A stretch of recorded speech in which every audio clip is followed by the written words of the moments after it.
Assalamualaikum warahmatullahi wabarakatuh. Hai teman-teman, dalam video ini saya akan menyampaikan pembelajaran mata kuliah teori akuntansi yang bertema ekuitas. Perkenalkan anggota kelompok kami. Yang pertama ada Citra Aulia Ramadhani sebagai editor. Yang kedua ada Anissa Ulula sebagai editor. Yang ketiga ada Ade Ramayani sebagai pengisi suara. Dan yang keempat ada Vega Ajeng Adelia sebagai pemateri. Selanjutnya, saya akan menjelaskan apa itu ekuitas.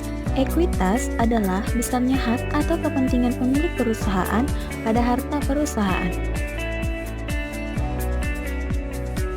Selanjutnya, pada dasarnya, ekuitas berasal dari investasi pemilik dan hasil usaha perusahaan. Ekuitas akan berkurang terutama dengan adanya penarikan kembali penyertaan oleh pemilik, pembagian keuntungan, atau karena kerugian.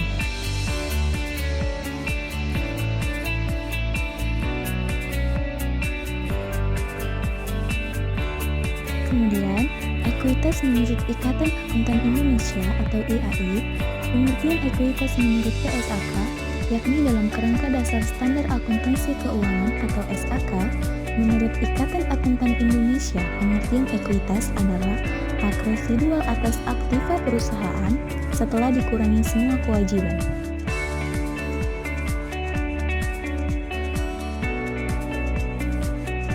Next, elemen-elemen ekuitas.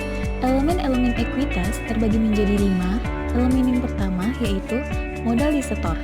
Modal ini adalah jumlah uang yang disetorkan oleh pemegang saham yang umumnya dibagi menjadi 2 kelompok. Yang pertama, agio atau disagio saham. Yang kedua, modal saham. Elemen yang kedua yaitu laba tidak dibagi. Modal ini merupakan kumpulan dari laba tahun-tahun sebelumnya yang tidak dibagi sebagai dividen. Laba ini berasal dari dalam perusahaan.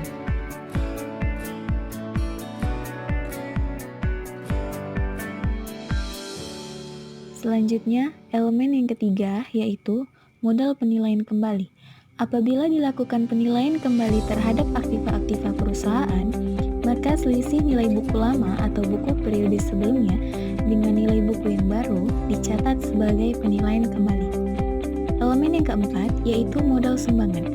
Modal sumbangan adalah modal yang timbul akibat sebuah perusahaan memperoleh aktiva yang berasal dari sumbangan. Yang kelima, modal lain-lain.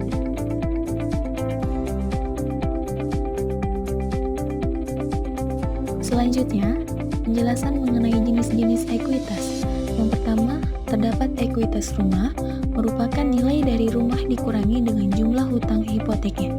Yang kedua, ekuitas pemilik, yaitu nilai modal yang dimiliki oleh pemilik usaha.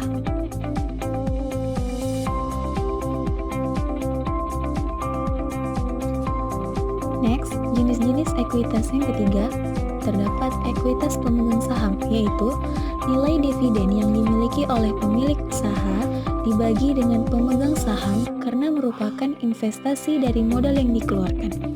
Yang keempat, terdapat pembiayaan ekuitas, yaitu jenis ini terjadi apabila sebenarnya perusahaan berhasil dalam menjalankan usahanya namun tidak mendapatkan keuntungan.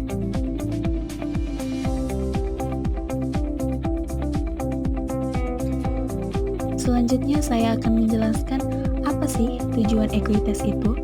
Tujuan pelaporan informasi ekuitas pemegang saham adalah menyediakan informasi kepada yang berkepentingan tentang efisiensi dan kepengurusan manajemen.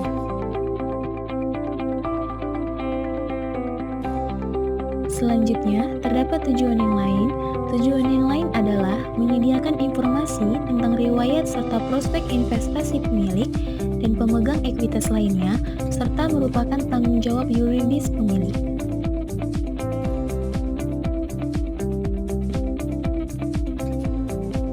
Next, untuk memenuhi tujuan tersebut, informasi yang harus disampaikan berkaitan tentang ekuitas pemegang saham tersebut. Minimal adalah sumber ekuitas, pembatasan pembagian dividen dan likuidasi, batas perlindungan, dan urutan penyerapan rugi. Selanjutnya, terdapat contoh-contoh ekuitas berdasarkan akun-akunnya. Yang pertama, saham biasa. Saham biasa merupakan ekuitas bisnis yang mencerminkan modal atau investasi awal yang disetorkan. Yang kedua, saham preferen. Pemilik saham preferen hanya memiliki sedikit kewajiban dan tidak memiliki hak untuk memilih. Namun demikian, mereka biasanya memiliki hak klaim atas aset dan pendapatan perusahaan yang lebih dari hak pemegang saham biasa.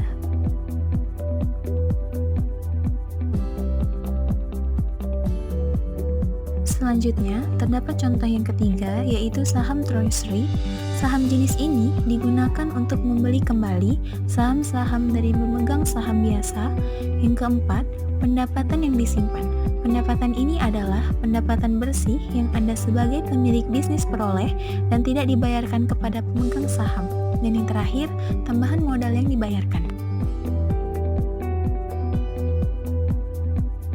Demikianlah presentasi dari kelompok kami, lebih dan kurangnya kami memohon maaf, dan saya akhiri dengan wassalamualaikum warahmatullahi wabarakatuh.